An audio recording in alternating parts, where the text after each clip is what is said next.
এরকম স্ত্রী এবং এরকম মা যেন কোনো সংসারে না হয়, কোনো না থাকে। এই ভিডিওটা দেখেন।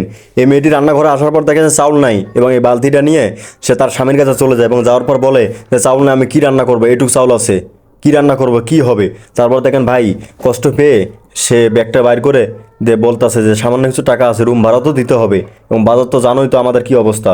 তারপর সে তাকে কিছু টাকা দেয় চাউল আনার জন্য, এবং সে দেখেন রাগ হয়ে মেয়েটা কীরকম করতেছে তার স্ত্রী, যে যাই তো দেও, আমি চাউল নিয়ে আসতেছি। তারপর সেখান থেকে চলে যায়, চাউল নিয়ে আসে, এবং আসার পর সে ভাত রান্না করবে বলে এখানে চলে যায়। চলে যাওয়ার পর সে চাউল ধুয়ে ওইখানে বসায় দেয়, এবং বসায় দেওয়ার পর কিছুক্ষণ পর সেখানে চলে আসে।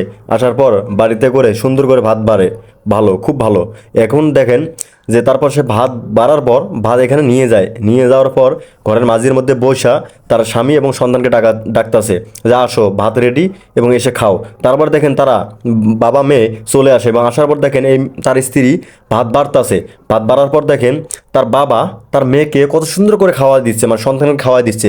আর এদিকে স্ত্রী দেখেন সে নিজের মতো খেয়েই যাচ্ছে, খেয়েই যাচ্ছে। সন্তান খেলো না স্বামী খেলো না, এগুলো তার দেখার সময় নেই। এবং স্বামী ভাবতাছে যে, আর বলতাছে মনে মনে বলতাছে যে এরকম স্ত্রী এরকম মা যেন কোনো সংসারে না হয়। ভাই তাই বলছি, ভিডিওটা শেয়ার করেন, মহিলাদেরকে দেখার সুযোগ করে দেন, এবং ভালো লাগলে চ্যানেলটা সাবস্ক্রাইব করে দেন।